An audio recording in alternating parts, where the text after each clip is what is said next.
Hello everybody, welcome back to It's Current Year. It's been a minute, but we've got a fan submission from, once again, our good friend Waaaagh, and he's running through the High Elven sub-factions again. And today it's Nagarythe, led by Elithanar, the Shadow King himself, up against Elder Basilisk, who is playing the Greenskins. And we need to pop this on a pause because it does get underway a little bit. I think it'll get underway pretty quickly. So for Basilisk's Greenskins, couple of Forest Goblin Spider Riders, obviously pretty stock standard there. Wolf Riders in the back, and Morgrim's Magi Marauders, the ROR with some armor piercing. For the infantry, front line of goblins with their silver shields and just their nice expendable bodies that you can throw into a fight. Some regular Orc boys, which it looks like Chevron's been pumped into here, as well as some Black Orcs. So I like that there's some teeth in the infantry line for the Greenskins, as well as just another unit of Orc boys there. But the ROR Knight Goblins, they're going to come out with their loons, and obviously they're being unbreakable, very sticky unit. 2 units of Stone Trolls coming up the rear, great unit, very popular in the meta at the moment. And the Hammer of Gork, which is a nice addition actually, sort of forces your opponent to you, and can be used in a number of roles. It can kill cavalry models quite well. It also has a discourage effect on contact, and just generally better accuracy and reload, given it's a rank 9 ROR. For the heroes in the force, we've got a Orc Shaman over here, dancing away in the forest. He has taken, looks like Fist of Gork and Brain Burster, so some AoE damage and some combat steroids for the front line. And leading the force is Grom the Paunch, who it looks like he's taken Lucky Banner, Language of the Boys, and the Great Unease here. So obviously imparting some extra stats and immune to psychology when he's in combat, and obviously just great, great dueling prowess in general with his extra melee attack and damage resistance. So for Waaaagh's forces over here, 3 units of Shadow Walkers. Now these guys, obviously as an exclusive to the Nagarythe faction, don't get taken very often, but they do pack a pretty mean punch. Good melee combatant, but pretty good missile strength as well. Poisoned in combat and at range, and an anti-infantry bonus to boot in combat. Pretty good stats, obviously quite expensive. No physical resistance and low armor, so things like ranges and that people take for granted with their physical resistance, how well they can stay in most fights and trade upwards. So that's not the case for the Shadow Walkers, but they are obviously a 360-degree firing unit and can be quite mobile with 40 speed. So it looks like Calidor has sent some aid to Nagarythe. We've got the Fireborn, as well as 2 units of Dragon Princes, fantastic charge bonus, melee stats, great armor, and some physical resistance, obviously fire resistance as well, and the anti-large and flaming damage of the Fireborn here might be pretty decent for getting stuck into the Stone Trolls as well as Grom. And then back here we've got a pretty token amount of infantry, a couple of spears backed up by White Lions. I like the inclusion of the White Lions, just gives you some punch in the infantry fight. They do have some missile resistance and good armor as well, so resistant to the sort of little, just the small arms fire of the Greenskin skirmish cav. We've got a Metal Mage, which I think is a great pick in this list because Plague of Rust is going to synergize very well with Dragon Princes, particularly on the charge, and obviously the Shadow Walkers as well, so can really pull the armor off the Black Orcs, possibly even the Stone Trolls, even though they do have some missile resistance. He's also got some Searing Doom to do some AoE damage. And leading the force, we have, where is he? There he is, the Shadow King himself, Elithanar. He has taken the Moonbow. He's also, it looks like he's taken his decoy ability as well. So he's taken off the reload ability, as it looks like he will be sort of partying by himself a little bit. So like I said, this one's going to get underway pretty quickly, and look at the damage coming down. One big volley from each of the Shadow Walkers into a unit of Goblin Spider Riders, and just like that, they're routing. They don't even get a shot off, and Basilisk is obviously very aware of this, pulling back his other spider cav. Obviously no shield bonus here, not much armor to worry about, so the Shadow Walkers are really in their element, taking care of the Greenskin cavalry. And like you see, look at that, straight off the bat, dropping models on this unit. This one's down over those 4 models, but they're probably going to start dropping models pretty quickly now.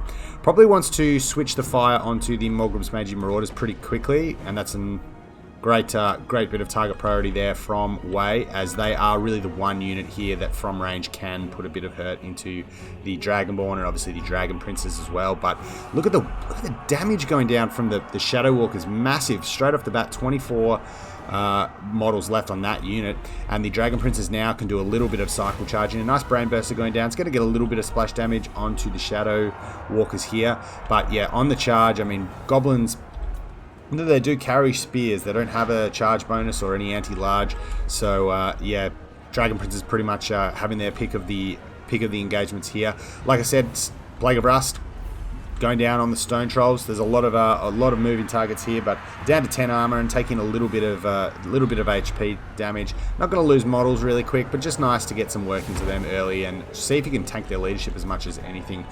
The Fireborn might be able to follow up with a bit of a counter charge. Obviously, the Rock Lobber is going to be a bit of an ever-present threat. It's going to be firing away. We'll keep an eye on how it goes in the early battle, but the infantry sort of doesn't need to get too worried about engaging for the High Elves. They can let the Greenskins come to them.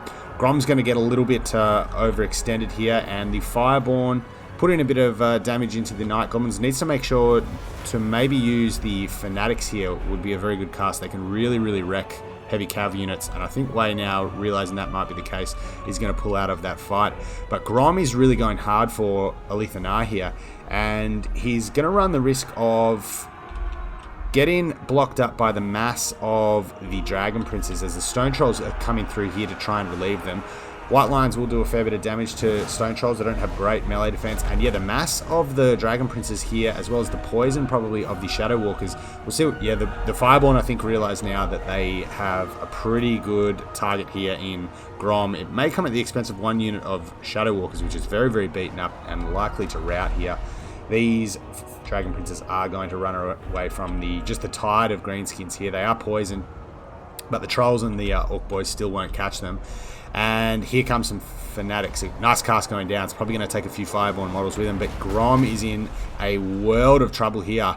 Brainburster trying to get some magic damage down to maybe try and relieve this little... I don't know what that was cast on there. Probably should have been over here to try and relieve Grom.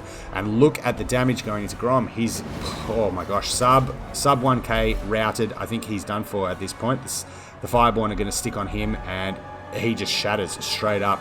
That's a massive pickup. Grom is such an annoying lord to deal with. The Stone Trolls, obviously Waaagh's micro might be elsewhere at the moment, so the Stone Trolls bearing down as on these Dragon Princes as Waaaagh does pop off, but the Shadow Walkers are just going to be poisoning what they need to do here, and probably even in melee can do a reasonably good job fighting those Forest Goblin Spider Riders. Untitled is in combat, but he's not a bad combatant, and there's not a lot here that's super dangerous to him. Orc Boys aren't really going to trouble him all that much, along with the Metal Mage, who can do a little bit of casting. But I must say, Basilisk's Brainbursters have been pretty on point this game. Apart from that little one with one against the Dragon Princes, they've been getting some good purchase on the infantry to try and thin the ranks of the High Elves. As we see White Lions battling with Black Orcs out here. It's going to be a even-ish fight. I think the longer it goes, the Black Orcs will probably get on top once martial prowess does wear off. But this is big. We're not far from a... we've got a bit of space to go for the White Lion, but 9 unit models being chased off by Dragon Princes is huge. They've got a ton of healing to go. You see their health bars, their healing caps only just come in there, and Waaaagh really needs to stick on them. But as I say that, the Dragon Princes are coming back to the main engagement. I think that's a little bit of a mistake. He wants to. That's a lot of value and a lot of killing power there for the Greenskins wrapped up, but the Dragon Princes also, I guess, do want to just give some cover to the Shadow Walkers. They have a little bit of ammo left, and they want to be able to expend it. They're also... oh, they're not too close to the White Line, so I guess... yeah, we'll see if they do come back. He might have thought that they may have just shattered, as we see the Fireborn here coming to the aid of the White Lions, who are routed, but these Black Orcs, I think, may have had even a Plague of Rust, so a nice use of that with the Fireborn as well. And the Greenskin Skirmish Cav, annoying as it is, he's probably starting to just run out of ammunition and sort of starting to, I guess, run out of plays here. But the Fireborn are going to be Well, they're not going to catch the Wolf Riders, but they won't be poisoned at least, so they can put some pressure on. Elithanar still has a fair bit of ammunition left, so he's probably going to go after this Orc Shaman now. And the Shadow Walkers now commit to combat, and will probably do reasonably well against the Orc boys, particularly with just the remnants of these Dragon Princes charging. But as we said before, the 6 Stone Trolls have made their way back. 3 Dragon Princes here I think are going to be probably routing from the field pretty soon, and we've got a really close game on our hands here, and the Hammer of Gork is still firing basically unopposed. It'll be interesting to see how much damage it's taken and what it's been firing at. It's only got 400 value, which leads me to believe it probably hasn't been firing at or hitting the Dragon Princes, which are probably its best targets now, trying to kill models there. There's no healing on the field. Obviously they're pretty low, and with the debuff to morale and just the natural debuff from being hit by artillery, could potentially swing the game quite late here. Another nice Brain Burster, and this has been a real feature of Elder Basilisk's game here. The Shadow Walkers have expended their ammunition. There's some tattered remains of some spear units.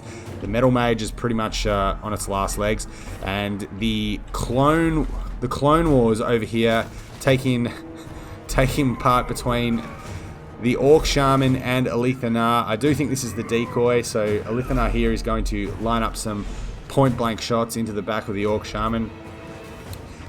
Not the worst combatants. The Orc Shaman, 310 weapon strength for a caster unit is reasonably good. Most of them sit at around 280, but obviously with Elithanar's ability to kite him now with the shooting, probably we are heading to army losses now for the Greenskins. Although there are some Black Orcs here. There's still 59 Goblin Wolf Archers over here, but 19 Dragon Princes can probably do a fair bit of cycle charging. There are some White Lions just adding their nice little bit of armor piercing into the mix here, and the spears maybe might be able to just block out some of the Goblin Wolf Riders, but this is a close battle. The balance of power is still dead even. There's not a lot in it for either side at the moment, and given that the Shadow Walkers have depleted all their ammunition, I'd say that's a big factor in terms of what's basically holding the High Elves back. So we see holding them back on the balance of power from being further in front, because they probably do have more units just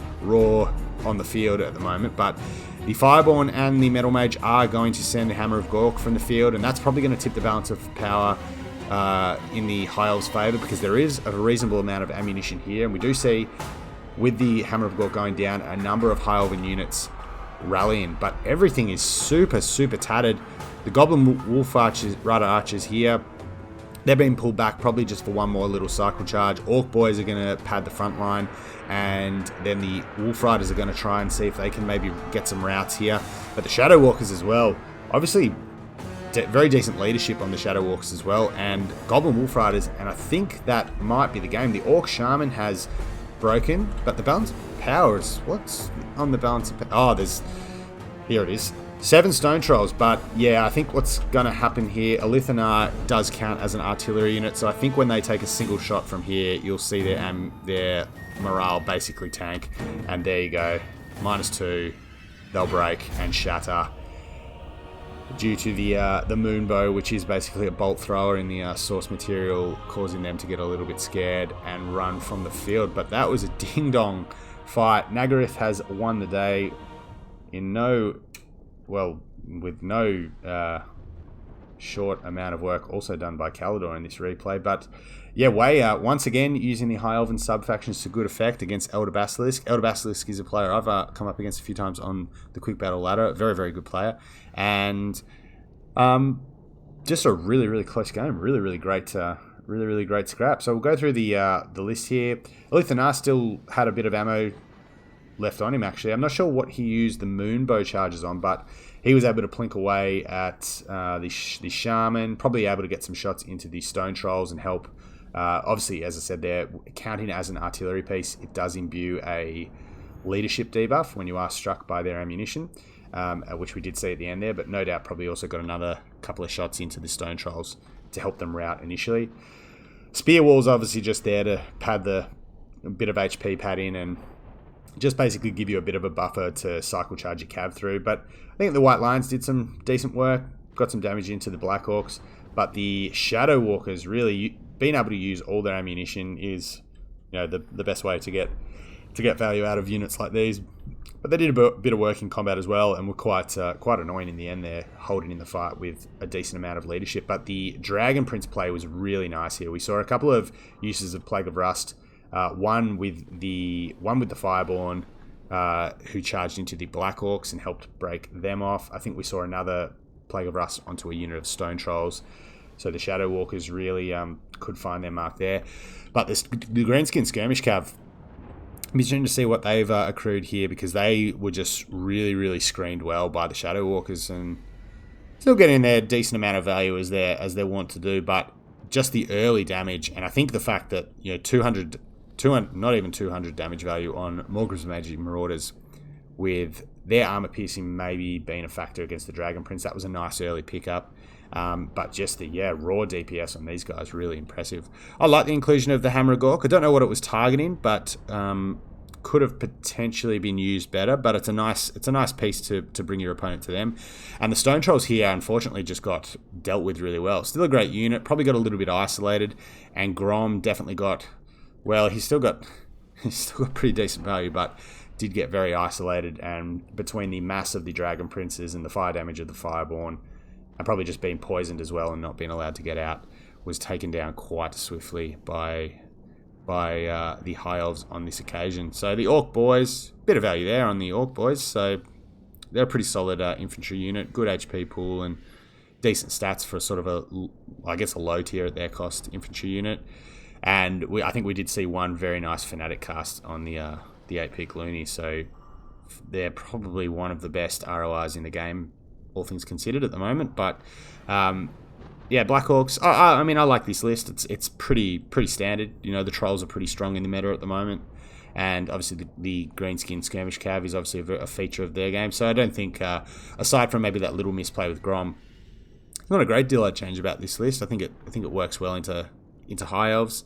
Hammer of Gork is a nice inclusion, as I said, but the Shadow Walkers here really doing their bit, and great to see the Elven states working together. Nagarythe is sort of the black sheep of the High Elf family. Kalador think they're top shit, so it's nice to see them used together. So thanks again to Waaaagh for sending another one in, and thanks to everyone for checking it out. And until next time, take care.